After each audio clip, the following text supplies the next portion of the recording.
रुद्रप्रयाग के ऐतिहासिक गुलाब राय मैदान में उत्तराखंड सरकार के 3 वर्ष पूर्ण होने पर भव्य समारोह आयोजित हुआ। कार्यक्रम के मुख्य अतिथि प्रभारी मंत्री सौरभ बहुगुणा रहे, जबकि मुख्यमंत्री पुष्कर सिंह धामी ने वर्चुअल माध्यम से जनता को संबोधित किया। सांस्कृतिक कार्यक्रमों में स्थानीय कलाकारों की प्रस्तुतियां ने समा बांधा, जिसमें लोकगीतों व नृत्यों ने लोगों का मन मोह लिया। सरकार की विभिन्न योजनाओं के लाभार्थियों को चेक वितरित किए गए और उत्कृष्ट कार्य करने वाले व्यक्तियों को समाज के सितारे सम्मान से नवाजा गया। स्वास्थ्य शिविरों व सरकारी योजनाओं के स्टॉलों ने लोगों को लाभान्वित किया। कृषि, महिला सशक्तिकरण, शिक्षा व स्वरोजगार से जुड़े कई लाभार्थियों को आर्थिक सहायता दी गई। यह आयोजन सरकार की विकासपरक नीतियों और जन कल्याणकारी योजनाओं की जानकारी देने के साथ साथ राज्य की समृद्ध सांस्कृतिक विरासत को प्रदर्शित करने का सशक्त माध्यम बना। आज सरकार के 3 वर्ष पूर्ण हुए हैं सेवा, सुशासन, समृद्धि और विकास के, और मैं मुख्यमंत्री जी को, समस्त सरकार को बहुत बहुत बधाई दूंगा कि जो वादे जनता से 2022 में हमने किए थे, जो हमारा विजन डॉक्यूमेंट था, उसको धरातल पर उतारने का काम किया गया है। माननीय मोदी जी ने जो एक लक्ष्य रखा है उत्तराखंड के लिए कि आने वाला दशक उत्तराखंड का हो, उस पर ये सरकार काम कर रही है। बहुत सारी योजनाएं आज मैंने मन से अभी गिनाए हैं, चाहे वो नकल विरोधी कानून हो, यूसीसी हो, चाहे वो दंगा विरोधी कानून हो, और जिस तरीके से आप देखिए 20,000 से ज़्यादा सरकारी नौकरियां हमने बिना किसी सेटिंग के, बिना किसी सिफारिश के आज उत्तराखंड के युवाओं को रोज़गार मिल रहा है सरकारी नौकरी के रूप में। इसके लिए बहुत बड़ा धन्यवाद दूंगा सरकार को।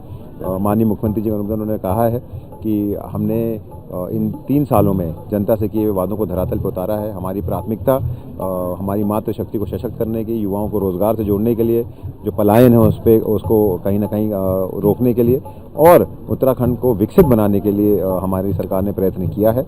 मैं प्रधानमंत्री नरेंद्र मोदी जी का इस मंच से बहुत बहुत धन्यवाद करूंगा कि उन्होंने हमेशा इस छोटी सी हिमालयन स्टेट को जिस तरीके से अपना आशीर्वाद दिया है, जिस तरीके से अपना सहयोग दिया है, अपना समर्थन दिया है, वो काबिल तारीफ़ है। कोई भी देश का प्रधानमंत्री ऐसा नहीं हुआ जिसने अपने 10 साल के कार्यकाल में कम से कम 13-14 बार उत्तराखंड आना हुआ। शीतकालीन यात्रा को बढ़ाने के लिए उन्होंने अपना योगदान दिया, बाबा केदार की यात्रा को और बाबा केदार के धाम को कायाकल्प करने में अपना योगदान दिया, बाबा बद्री विशाल के धाम को कायाकल्प करने में अपना योगदान दिया। आदि कैलाश यात्रा जो किसी भी प्रधानमंत्री ने देश में उसके बारे में नहीं सोचा, माननीय प्रधानमंत्री जी ने उसके बारे में सोचा। मकुआ में आके जिस तरीके से उन्होंने शीतकालीन यात्रा को बढ़ाने के लिए, वेडिंग डेस्टिनेशन के लिए उत्तराखंड को बढ़ाने के लिए उन्होंने अपना योगदान दिया, उसके लिए उनका बहुत बहुत धन्यवाद करूंगा। 3,000 करोड़ से ज़्यादा के प्रपोजल्स और अप्रूवल्स हमने रुद्रप्रयाग जिले को पिछले 3 साल में किए हैं, जिससे कि इंफ्रास्ट्रक्चर में इम्प्रूवमेंट आया है। हमारे यहाँ पर एसएचजी की महिलाओं को रोज़गार से जोड़ने का काम आया है, युवाओं को रोज़गार से जोड़ने के लिए काम आया है। बाबा केदार की यात्रा जिस तरीके से हर साल भव्य होती जा रही है, जिस तरीके से उसको और भव्य बनाने के लिए सेंट्रल गवर्नमेंट ने हमको यहाँ पर एक रोपवे की सैंक्शन दी है ताकि श्रद्धालुओं को और सुविधा मिल सके, उसके लिए बहुत बहुत धन्यवाद। और एक वेटनरी कॉलेज हमारा जो है बनमा पट्टी में, जो मैं पिछली बार वादा करके आया था, एक उत्तराखंड में हमारे रुद्रप्रयाग जिले में वेटनरी कॉलेज बनने जा रहा है, जिसकी शुरुआत हो चुकी है, जिसके सैंक्शनिंग प्रोसेस लगभग कंप्लीशन पर आ गए हैं। तो लगातार इस सरकार ने बीपीएल, हमारी जो अंत्योदय परिवार हैं, उनको 3 गैस सिलेंडर रिफिल मुफ्त में करने का वादा किया था, वो धरातल पे हमने उतारा है। पेंशन दोनों परिवार में दोनों सदस्यों को देने का काम हमने किया है। तो मुझे पूर्ण उम्मीद है कि अभी तो 2 साल बचे हैं, उसमें जो माननीय प्रधानमंत्री जी का दिशा निर्देश पे इस उत्तराखंड को और आगे बढ़ाने के लिए, जीएसडीपी बढ़ाने के लिए, रोज़गार बढ़ाने के लिए इस सरकार हमेशा प्रयासरत है। और मुझे पूर्ण उम्मीद है कि इन 5 साल को जब हम कंप्लीट करेंगे तो आने वाले चुनाव में भी जनता का आशीर्वाद हमको इन सारी चीज़ों को देखने को मिलेगा। ऐतिहासिक फैसले हुए हैं, जिसमें मैं समझता हूँ कि नकल विरोधी कानून है, यहाँ यूसीसी है, मातृशक्ति के लिए 30% क्षैतिज आरक्षण है। तो ऐसे महत्वपूर्ण फैसले उत्तराखंड के हित में लिए गए हैं, जिसका लाभ यहाँ की जनता, मातृशक्ति, युवा ले रहे हैं। और आप लोग देखते होंगे हर महीने कुछ न कुछ नियुक्ति पत्र बांटने का कार्यक्रम माननीय मुख्यमंत्री जी का रहता है, जिससे कि ये प्रतीत होता है कि निश्चित तौर पर यहाँ के युवाओं को रोजगार की दृष्टि से सरकार बहुत ऐतिहासिक कदम उठा रही है और यहाँ के युवाओं को निरंतर रोजगार की दिशा में अग्रसर कर रही है। सरकार बेमिसाल कार्यक्रम को करती है, यहाँ पे आई है। आप लोगों को गृह जनपद में और रुद्रप्रयाग में आपको मौका मिला है, क्या कहेंगे?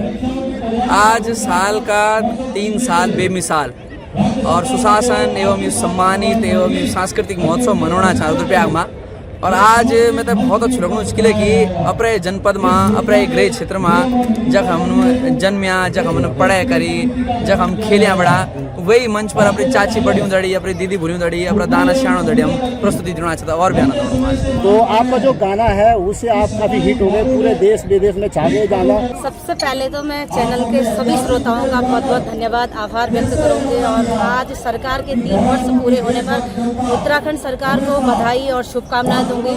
उनके इस उज्जवल साल को चलने के लिए बहुत बहुत शुभकामनाएं मैं उनको देती हूँ। और आज मैं अपना गृह जनपद में छूँ, मैं उत्तराखंड की बेटी और विशेषकर रुद्रप्रयाग जनपद की बेटी छूँ। और आज मैं तो बहुत खुशी होने के लिए कि गुलाब राय का मैदान में मैंने आज से 10-15 साल पहले बहुत कार्यक्रम करे। मैंने गुलाब राय मैदान में मैंने कई कार्यक्रम करी, लेकिन आज सरकार का 3 साल पूर्ण होने पर मैं तो यज्ञों को पुनः अवसर प्राप्त हुए। तो मैं पहले रुद्रप्रयाग की समस्त जनता को बहुत बहुत स्वागत अभिनंदन कर दूँ और बहुत अच्छा महसूस होना। आज सरकार ने आपको याद कर दिया। सरकार समय समय पर याद करती है। सरकार की नजरों में आप हिमाक्रसी का नाम भी आ गया।